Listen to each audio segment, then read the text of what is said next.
and welcome to the Sudeep Pharma Limited Q1 FY27 earnings conference call.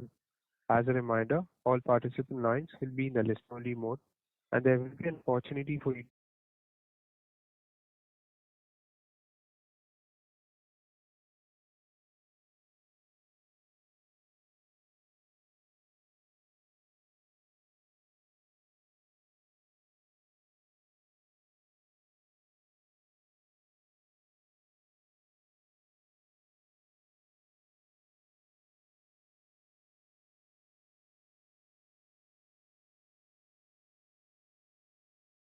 and specialty ingredient business.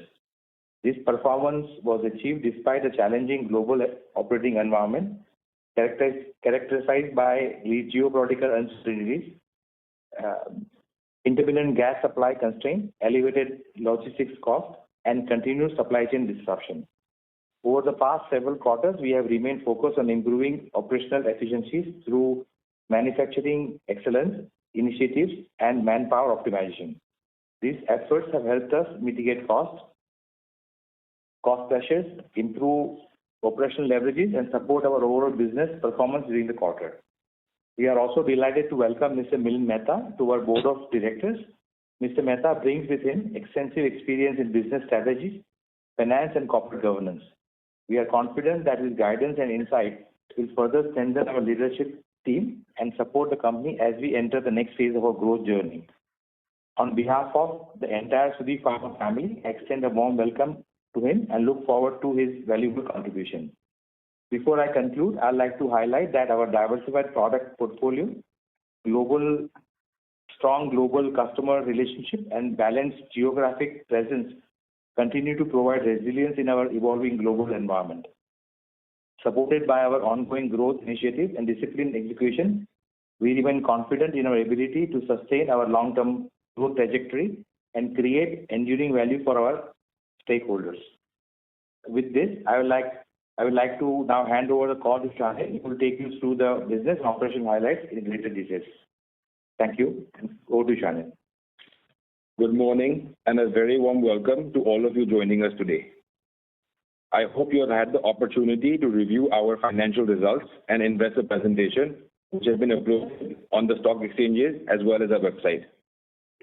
For today's call, I would like to focus on three areas: the key drivers behind our performance this quarter,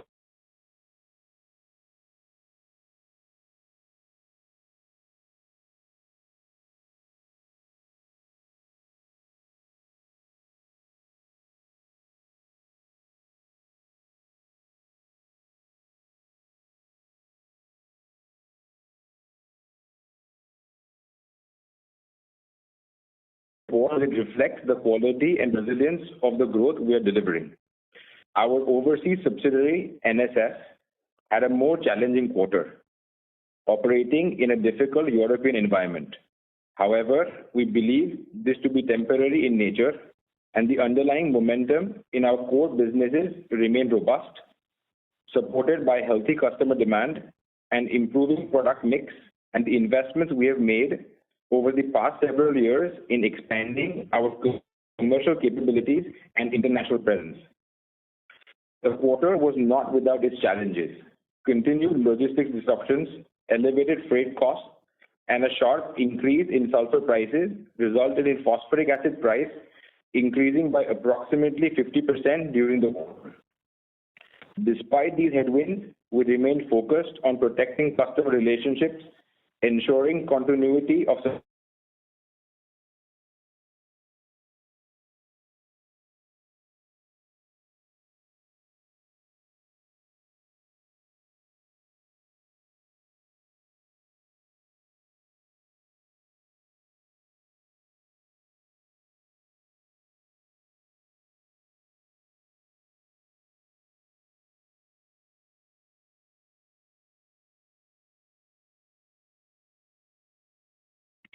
Our absorbate bisglycinate portfolio also continues to exceed our expectations.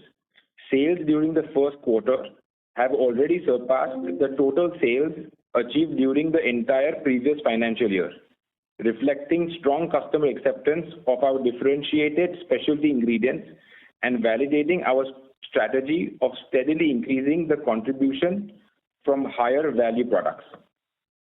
The investments we have made over the past few years in strengthening our international sales team and deepening customer engagement are now translating into tangible business outcomes. While these investments required patience and upfront capital, we are now seeing significantly higher customer traction, a stronger opportunity pipeline, and increasing sales across our specialty product portfolio.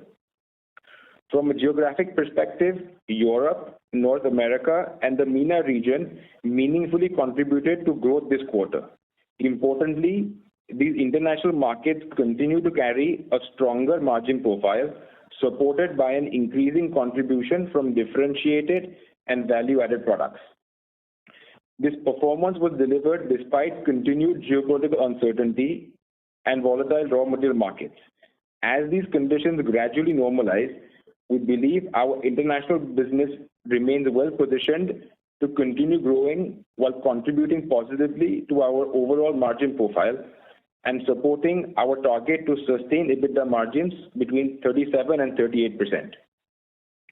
Our specialty ingredients business delivered 19% year-on-year growth during the quarter. While we are pleased with this performance, it is below the growth levels that this business has consistently delivered over the past several years.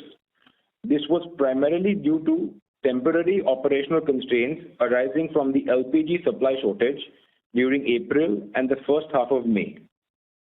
During this period, our facilities operated at significantly lower utilization levels, with production affected by the limited availability of LPG. We subsequently secured supplies, albeit at higher costs, enabling us to progressively restore normal operating levels. It is important to highlight that this was purely a supply side constraint rather than a demand issue. Customer demand remained healthy throughout the quarter. Our order pipeline continues to strengthen, and production has now normalized. As a result, we expect this business to return to its historical growth trajectory beginning the second quarter. Turning to NSS, the operating environment in Europe remains challenging. Elevated energy costs and subdued industrial production have continued to impact customer demand across several end markets, resulting in a slower recovery. However, we remain encouraged by the progress of the integration. Procurement, supply chain, commercial operations, and customer engagement continue to come together on track, while the strengthening of the leadership team has already begun to generate encouraging customer activity. Since our new business head joined in June, we have initiated approvals with 5 customers across the infant nutrition and dairy segments and have built an active pipeline of 12 customer projects. While we expect NSS to recover more gradually than our core specialty ingredients business, we continue to believe it represents a compelling long-term strategic asset and expect both growth and profitability to improve as European market conditions normalize and integration benefits begin to materialize, with a target for NSS to deliver similar margins as our core specialty ingredients business by FY28. Sudeep Advanced Materials continues to make excellent progress and remains one of the most significant long-term growth opportunities for the group. Construction remains on schedule, and we continue to target commissioning of Phase 1 by April 2027. Deliveries of all major long lead equipment are expected to be completed this October, while statutory approvals continue to progress in line with our project schedule. Our customer engagement continues to strengthen each quarter. Today, 21 customers are at the laboratory validation stage. 16 customers have progressed to pilot scale evaluation, and 7 customers have successfully completed pre-commercial or commercial validation and are currently engaging in active offtake discussions. This steady progression across the qualification funnel continues to strengthen our confidence in the commercial outlook for the project. During the quarter, we also signed two additional strategic MOUs with leading South Korean cathode active material manufacturers and their respective cell manufacturing partners, further strengthening our commercial pipeline. The broader industry environment also continues to evolve to our benefit, with an increasing focus on supply chain diversification and localization. The evolving regulatory framework is encouraging battery manufacturers and OEMs to establish reliable supply chains outside China. Recent regulatory developments in China, including Decree number 837, are expected to further increase the complexity for Chinese companies seeking to establish manufacturing presence outside China and achieve FEOC compliance, as such structures now require government approval for any divestment or reduction of equity in overseas Chinese-owned plants. This further reinforces the strategic importance of credible non-China suppliers. Against this backdrop, we continue to see increasing engagement from global customers. Based on the progress of ongoing commercial discussions, we remain optimistic about concluding 2 significant binding offtake agreements later this year. Subject to these agreements, we also expect to accelerate planning for our Phase 2 and Phase 3 expansions to support future customer demand. While our immediate focus remains on executing Phase 1 through Phase 3, which together take our planned capacity to 100 KTPA, we are encouraged by the level of customer interest we are seeing beyond this scale. The strength of demand reflected in our ongoing offtake discussions has led us to begin early evaluation of a further expansion from 100 KTPA to 200 KTPA to ensure we are positioned to support customer demand well beyond our current build-out. We look forward to sharing more on this as our discussions progress. Overall, the project continues to progress as per plan and reinforces our conviction that SAM has the potential to become a meaningful long-term growth engine for the group. In conclusion, the business has started the year with strong momentum. Our first quarter performance, together with our current order book, custom pipeline, and pricing actions implemented during the quarter, give us confidence that this momentum will continue into the second quarter. Historically, our business has delivered a stronger second half, reflecting the seasonal demand patterns across our end markets. With improving demand visibility across businesses and continued progress across our strategic initiatives, we believe we are well positioned to build on this momentum and deliver a year of strong growth. With that, I would now like to hand over the call to our CFO, Mr. Ketan Vyas. Thank you. Thank you, Shanil, and good morning all. Sudeep Pharma delivered a strong start to FY27, reporting robust growth across all key financial parameters while maintaining industry-leading profitability. Revenue growth from operation increased by 27% year-on-year to 158.3 crore in Q1 FY27 compared to 124.9 crore in Q1 FY26. The growth reflects continued demand across key product segments and strengthening market penetration in both domestic and export markets. EBITDA grew by 25% year-on-year to 54.9 crore from 43.9 crore in Q1 FY26. EBITDA margin remains resilient at 34.7%, demonstrating the company's ability to sustain operational efficiency and cost discipline while scaling the business. Profit after tax increased to 40.6 crore compared to 31.3 crore in the corresponding quarter last year.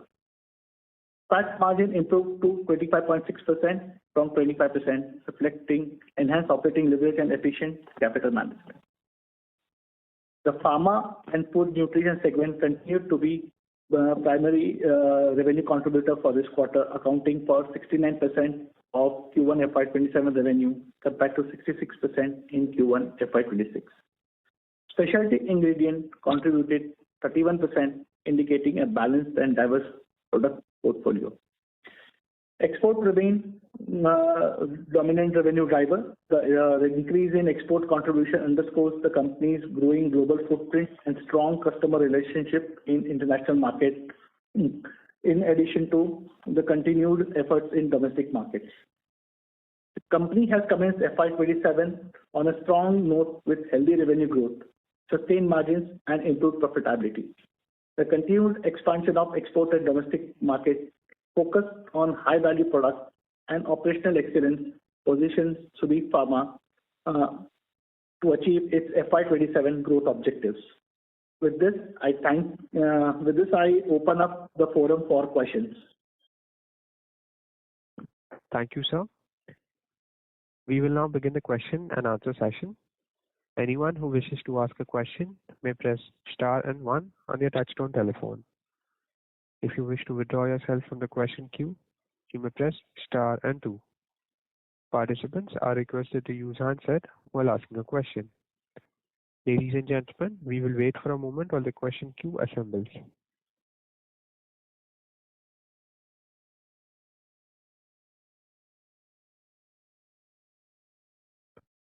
The first question comes from the line of Sanjay Sen with ICICI Securities. Please go ahead. Yeah, good morning. Thanks for taking my questions, as a few of them. First on the pharma, food and nutrition. So 30% solid growth. How much of it was led by pricing and how much it was volume? That's number one. Number two, you did mention about strong offtake in glycinate. What is now that we have already started seeing early offtake? So what is the visibility for this entire year on the glycinate portfolio? Number three, have we fully commercialized the new plant which we were putting in the new greenfield location in Navsari? So these are on the food, pharma, food and nutrition. I will take the specialty post. Good morning, Sanjay ji. So Good morning, thank you for the question. Thank you for the question. The first question regarding the growth in pharma, food, nutrition. So predominantly the growth was volume driven. I would say approximately around 3% of the growth comes from not necessarily price increase, but just currency change. Predominantly price increase which we have passed through will get reflected in Q2. So there is not much of that pricing today. Majority of that is to do with volume on the back of phosphates, which we have been able to scale significantly with our largest customer.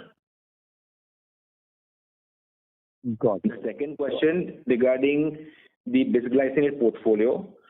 So we, as I mentioned in my previous call as well, or the last call, we are currently seeing, or we have received two very important approvals from two very large customers in the North American market. Currently, we are scaling up our supplies to them. We are behind schedule in terms of delivery. As I mentioned, we had to. So we believe that the year we will see significant growth coming from the bisglycinate portfolio. Maybe not in the current financial year, but we believe in the next 2 or 3 years it will become. Maybe it will probably be the top 2 or 3 revenue contributing products for the pharma, food, nutrition category. Got it. And the third question regarding the greenfield. So the greenfield facility is currently undergoing regulatory approvals. The facility has already been approved to supply into the food and nutrition category, and is currently also undergoing FDA approval, which we expect in this quarter itself. We have also received 5 food nutra customers are also currently approving the facility, 3 of which are from India and 2 are global MNCs that are currently approving the site. We expect that approval to come. In this quarter as well, and for supplies to start from this facility in Q3. Very clear. Thanks, Shinajit. Second on the specialty, one margin at 26%, purely operating leverage. Why it fell so sharply? That's number one. Number two, how is our what was the impact of the non-availability of LPG in this specialty revenue? So On specialty, there are two, as you rightly mentioned. Let's say for half of the quarter, we were operating sub 50% utilization level, or in terms of the demand that we have, and the overheads were, the overall operational inefficiency led to some margin dip. However, and as I mentioned, I would say the specialty number that you see is inclusive of NSS. The business without NSS still was in the mid-30s in terms of margin profile. NSS has had a tough, challenging quarter, and that has kind of dragged down the profitability to the 26 level. But we expect specialty to kind of bounce, or at least our core specialty to bounce back in the current quarter. Got it. On the SAM side, now we are talking of 200,000 metric ton. This we are talking by 2030. Are we now scaling up this from 25,000 metric ton in phase 1 to 2 lakh metric ton by end of 2030? Is that what we are planning, or? I would say, Sanjay, the scale up from 100,000 to 200,000 ton is something that we are very actively currently evaluating. As I mentioned, we are working with two very large customers from binding offtake, which we expect to conclude this year or later this year. As soon as we have signed those agreements, we will time the scale up from 100 to 200 KTPA. So I would say in the next 2 quarters we will have a lot more visibility. Current planning is not FY30, but in terms of between calendar year 30 and 31, we would be able to. The current target is to be at 200 KTPA. Got it. One last question here from my side before I join the queue. Is the land which we are developing in Dahej, how much capacity can it take from the setting up perspective? So the current site in Dahej can support our 200 KTPA scale up. And that we will exhaust that land, and then if we want to scale up, we will need more land availability. That is correct. Beyond 200 KTPA, we will have to have a new location.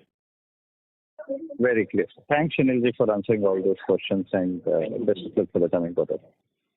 Thank you. Thank you. The next question comes from the line of Nirali Shah with Ashika Investment Managers. Please go ahead. Yeah, thanks for the opportunity. I had 3 questions. So firstly on PFN. So like you mentioned, PFN has grown 30% this quarter. And this is, of course, significantly ahead of the full year guidance. Should we view this growth rate as sustainable over the coming quarters, or will this only inch upwards towards, say, mid-30s? So good morning, Ashika. I think it's a valid question. My name is Nirali. Nirali, sorry. I screened. Nirali, thank you.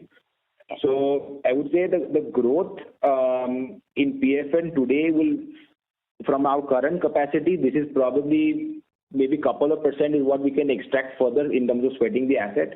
But beyond that, we will have to wait for the greenfield to be commissioned in Q3 to kind of have that additional alpha in growth.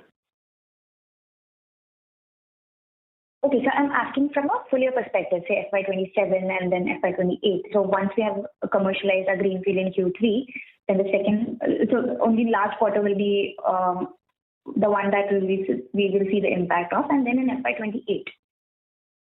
Yeah, so I think I would say the growth in terms of what we've had in the quarter is something that we believe will be sustainable at scale, given once we have the kind of the full traction or the availability of the capacity from the greenfield. So more importantly, FY28, the pharma food nutrition should be able to kind of sustain this level of growth. Okay, understood. Secondly, on the specialty ingredients, Europe has, I guess, remained a little bit softer. And do you see that this is a temporary demand issue, or some customer ordering patterns have structurally changed in the region? If you can give some color on that. So Nirali, I think Europe actually has been key growth contributor for us this quarter for our core specialty business. So I mentioned that the investment we have done in the sales team over the last couple of years, that is now starting to yield the results that we had anticipated. NSS, the company that we had acquired, specifically is having a challenging environment because of the certain customers that they operate on and require a lot more energy. But for our core business, Europe I think grew significantly for us this quarter, and we expect our core business to continue to grow in Europe. Okay, understood. And thirdly, on the battery material side, how does the qualification funnel look as of now? So I think from where we were last quarter, we had gone through approvals with 6 customers. Today we received one or two more approvals in the current quarter or in Q1. So we are now qualified with 8. I would say now more than the number of approvals, it's about how do we kind of mature and take these approvals forward and convert those into binding. Because even at 25 KTPA or even at 100 KTPA, the capacity would not be sufficient to serve beyond 7-8 customers. And all the customers that we've gone through approval with are all existing large Korean companies, American companies who have existing capacity. Understood. Can I squeeze one more if you may? Sure. So once both our greenfield and battery facilities stabilize, where do you believe steady state asset turns can settle compared to the historical levels? I would say for battery at scale and the greenfield at scale, I would say closer to between 2.7 and closer to 3 is where we would be, the asset turns would sit. That's it. Thank you so much. Thank you. Thank you.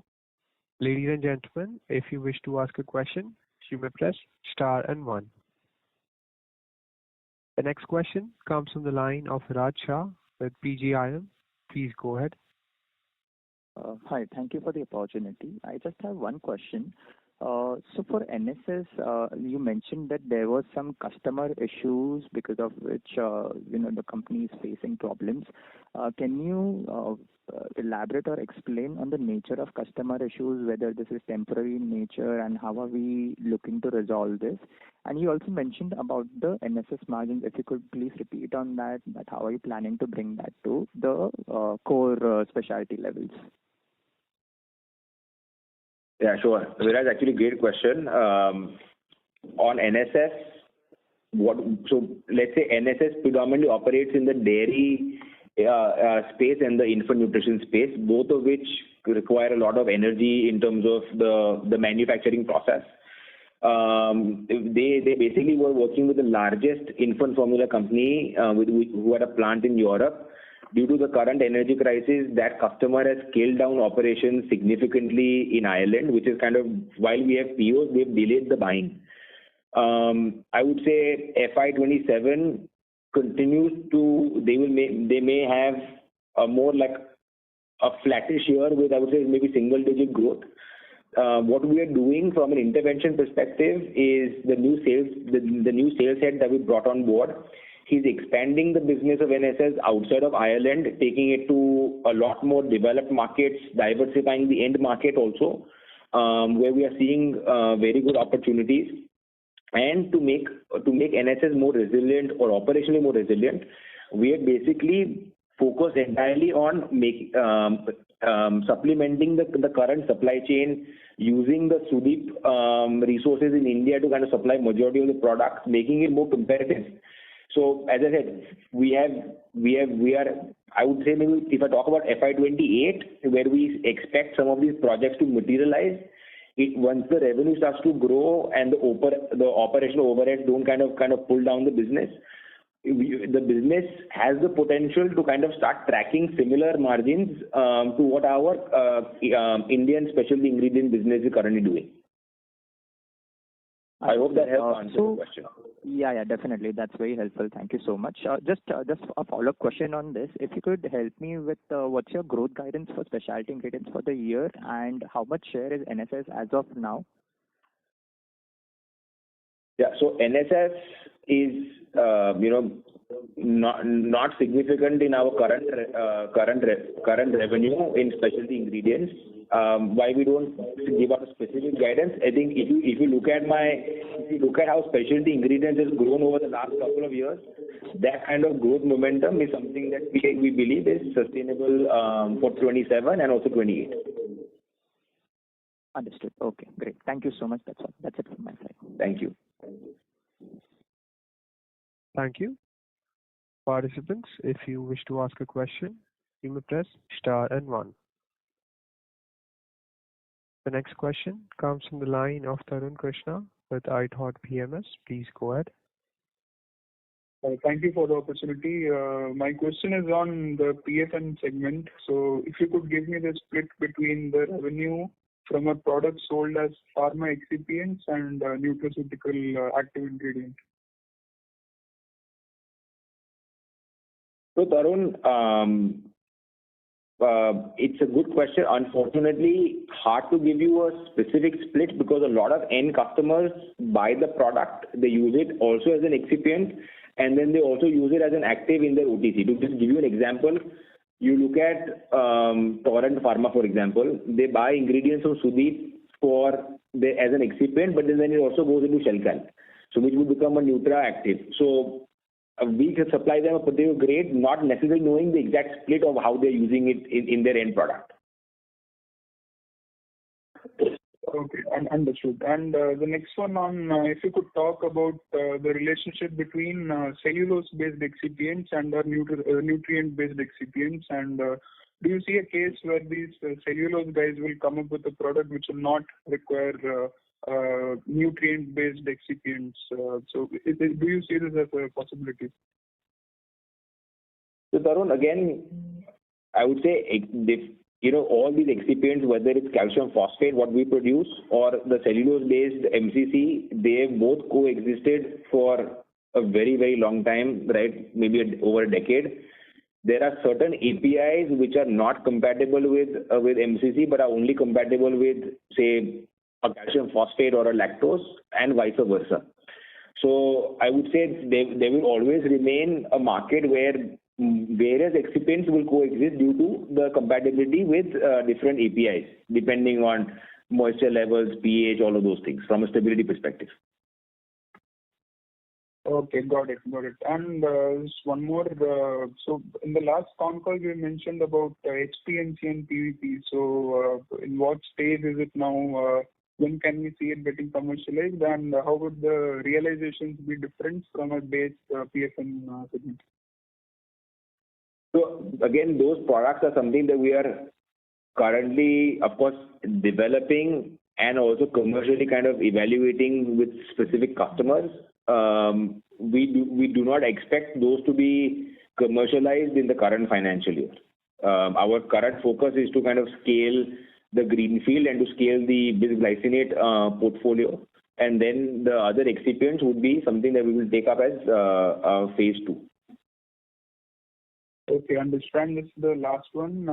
So I think the last Concall you mentioned that the prices of iron phosphate are around $2 per kg, the battery grade one. And so how much would it cost an integrated player to make the same, maybe across regions? So I would say if you've been tracking China, price of iron phosphate has increased significantly. I would say it's gone up maybe 50-60% on the back of course, phosphoric acid, but also the short supply of the iron source. I think it's more to do with technology than really integration. And I think the technology that we have and that we are scaling will give us a lot of operational competitiveness at scale. Okay, if any in dollar terms you could give any realizations, like how much would it cost them to make it? Will it be more than $2 or less than $2? In terms of the cost to make iron phosphate? Yes. For someone who's integrated. As I mentioned, it really depends on the technology. If certain technologies may may require you to make it at much higher cost. So it really depends on what technology you're using. It's hard to generalize. Okay, understood. Thank you very much and all this.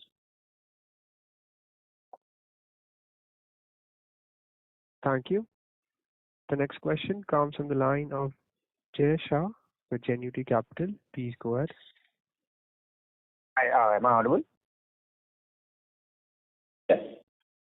Congrats to you and an entire set of team for a good set of numbers, given the tough environment that businesses are operating in.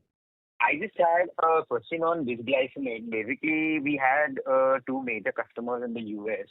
So the number that you said, it has surpassed the FY26 number, obviously because it's a small number.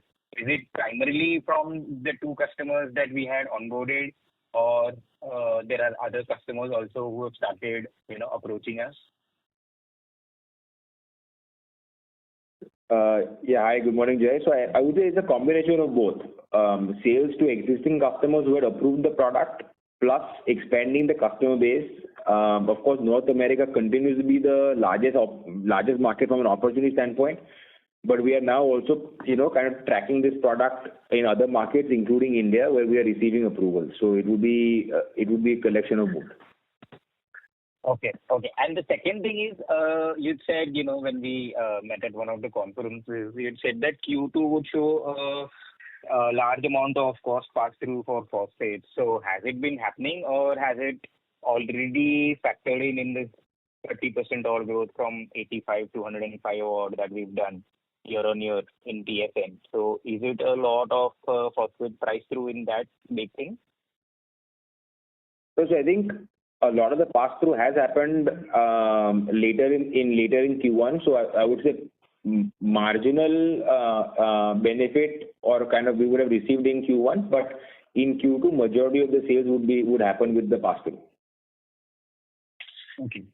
And Sanil, just one last question for you and the management team. If you can just broaden out 3-4 years out, with Nandesari coming in and the SAM also, hopefully we'll be shipping good volumes.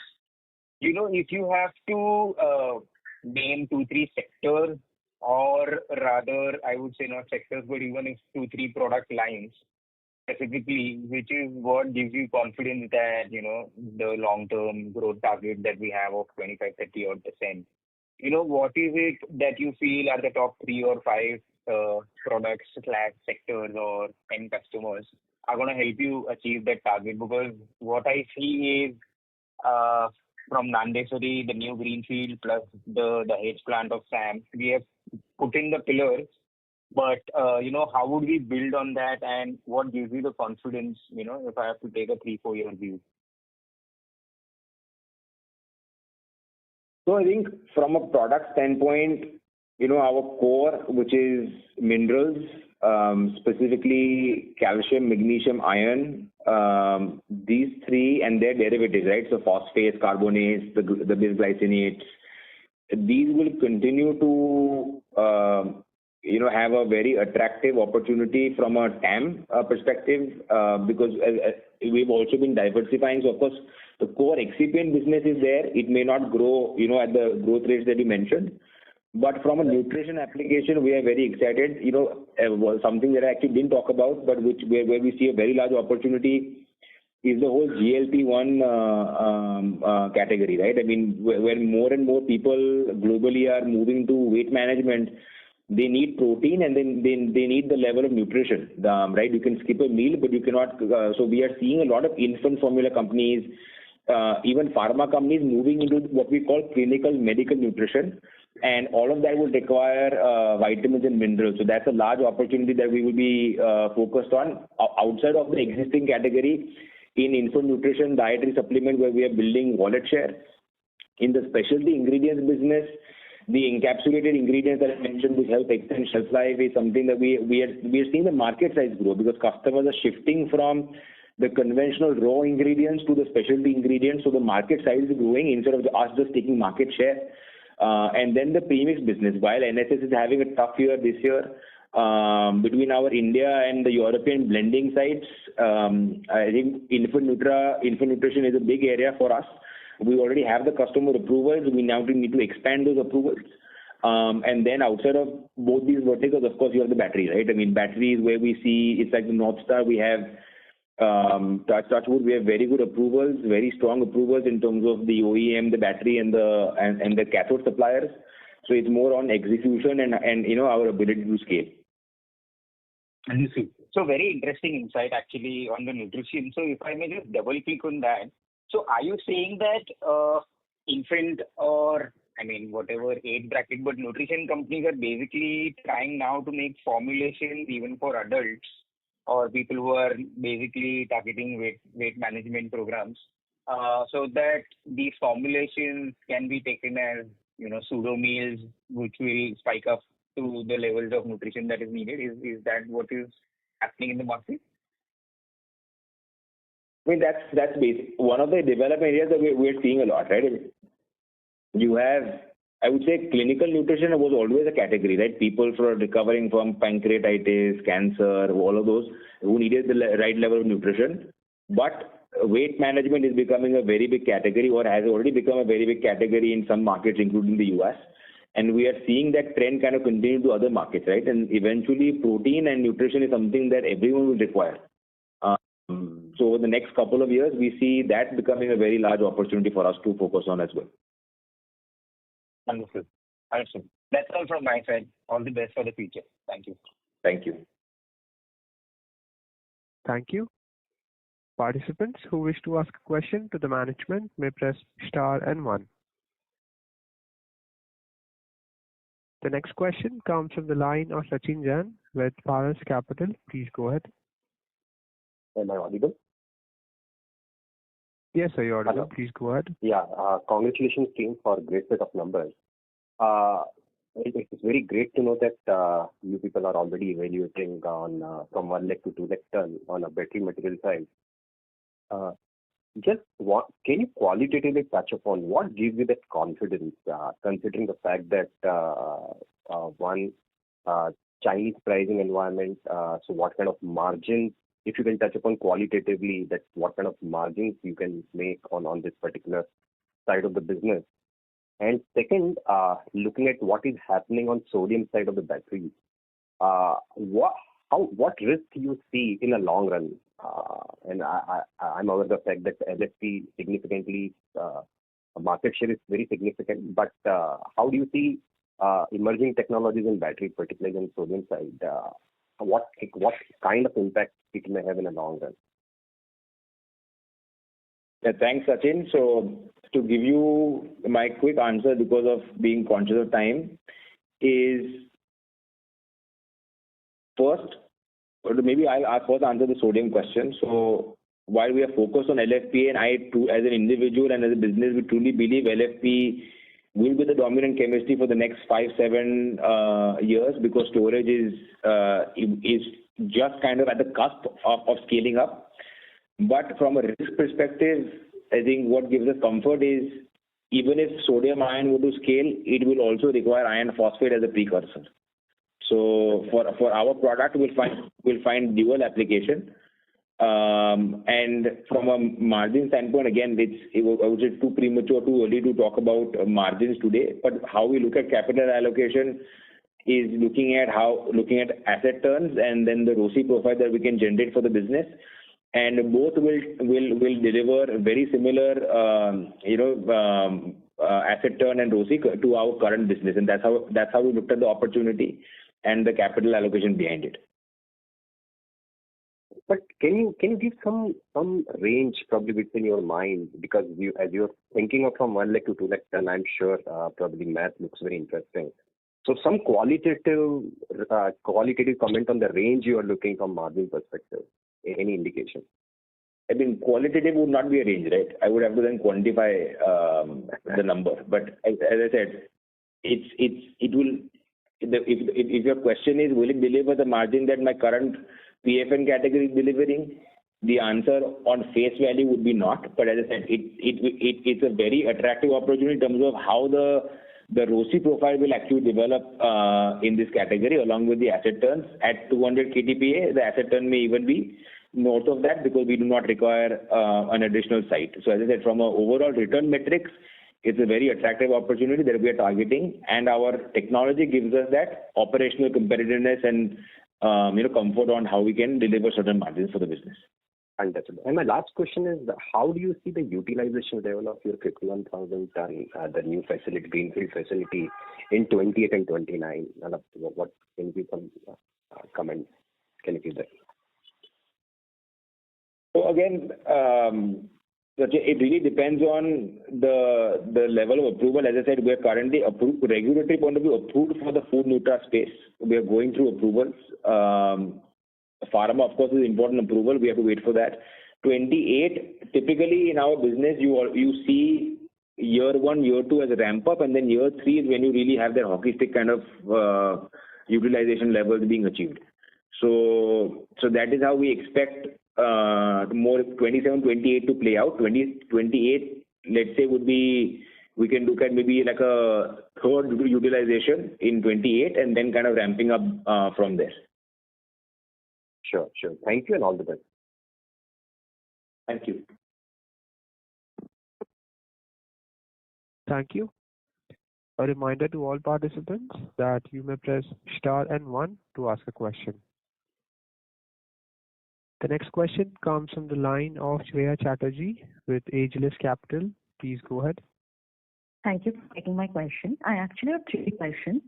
The first one is, you mentioned that there was a disruption in capacity in this quarter because of the LPG crisis. So what was the capacity utilization of your facility this quarter, and with all the ongoing capacities coming ahead, what do you think the capacities will be this year and the next? And also you mentioned about your customer pre-qualifications for your upcoming facilities. So 5 in pharma, food and nutrition, 8, I think, in battery chemistry. So if you could a bit more color into the kind of these customers and also the kind of products that you intend to supply to this customer. Yes. Thanks for the question. So as an LPG, there was short supply. Largely April, we were at a third utilization of our what we typically consume.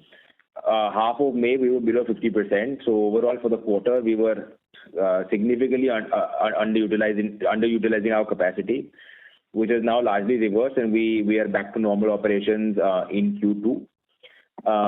In terms of battery, you asked about the customer and the kind of products. I mean, the only product that we are currently scaling in battery is iron phosphate to support the LFP chemistry. So we will be all the 8 customers that I mentioned about, we are basically working to supply them iron phosphate for the LFP requirement. And on the pharma, food and nutrition side, what are the products or the customers that we are targeting for the upcoming facility? So that is, let's say 50%, or basically a large part of the capacity is actually going into expansion of our existing capacity, which is the phosphates product.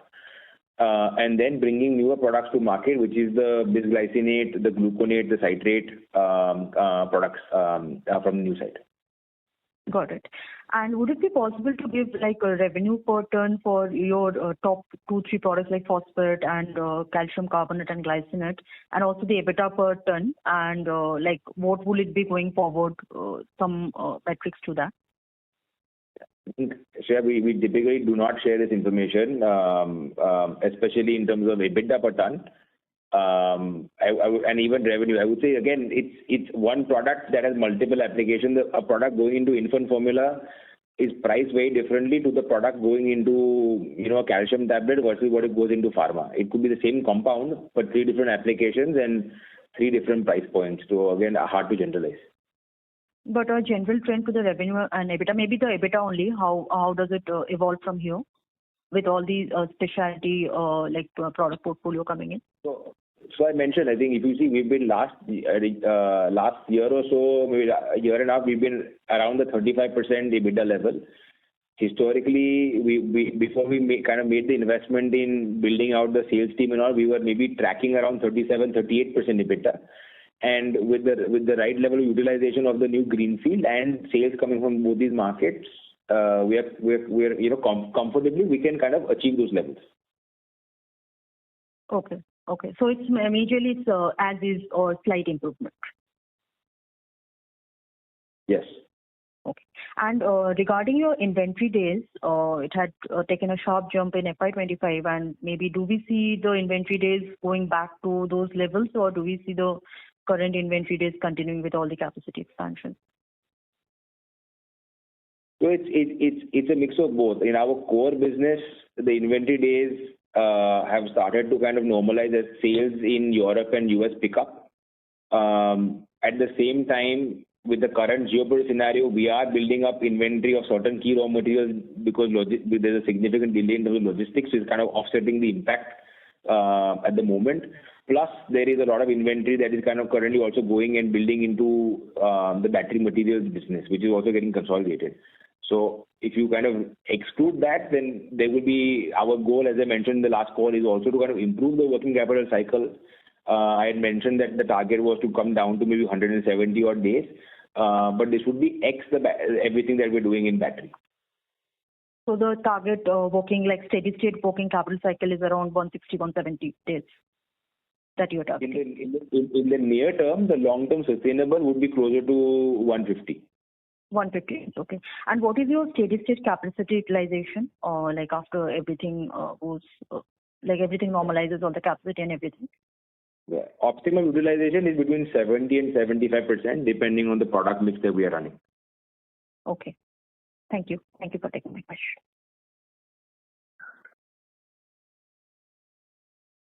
The next question comes from the line of Vinod with Vedant Investments. Please go ahead. Hello?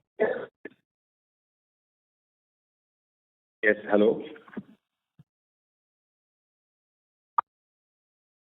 Hello.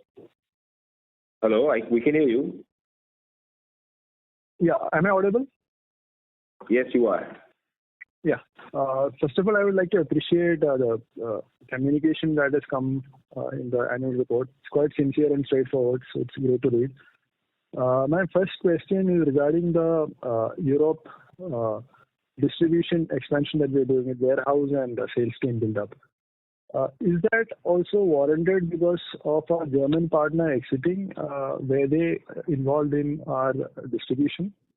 And now that they've exited, are we competing with them in Europe or in India?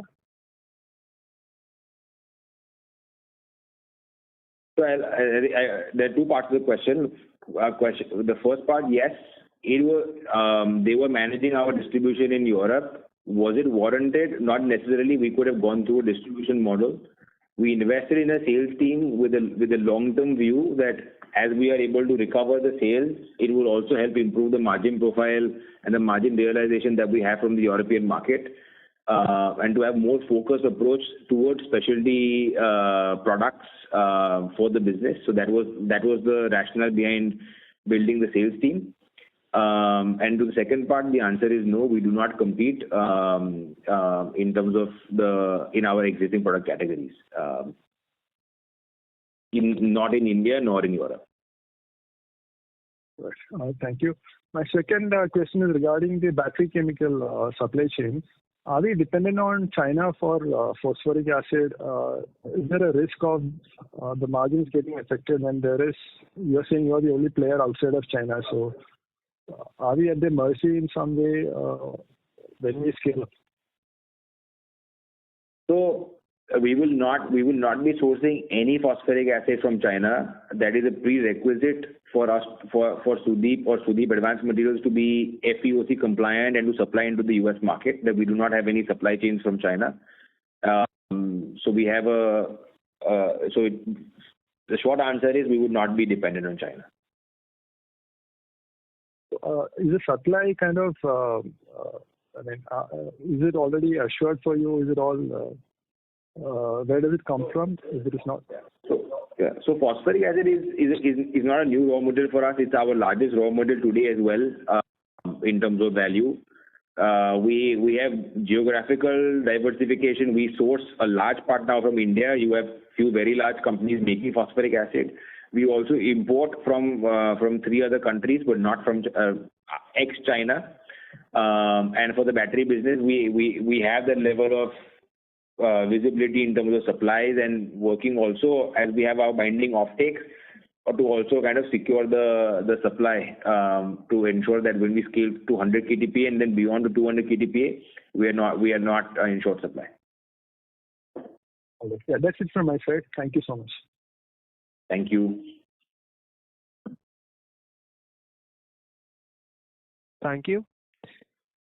Ladies and gentlemen, that was the last question for today. I now hand the conference over to the management for closing comments. Thank you, everyone, for taking the time to join this call and for asking us very relevant questions. Thank you, Archit and Nuvama team, for arranging this call. Thank you, everyone. Hope you have a nice day. Thank you. On behalf of Nuvama Institutional Equities, that concludes this conference. Thank you for joining us, and you may now disconnect your lines. Thank you.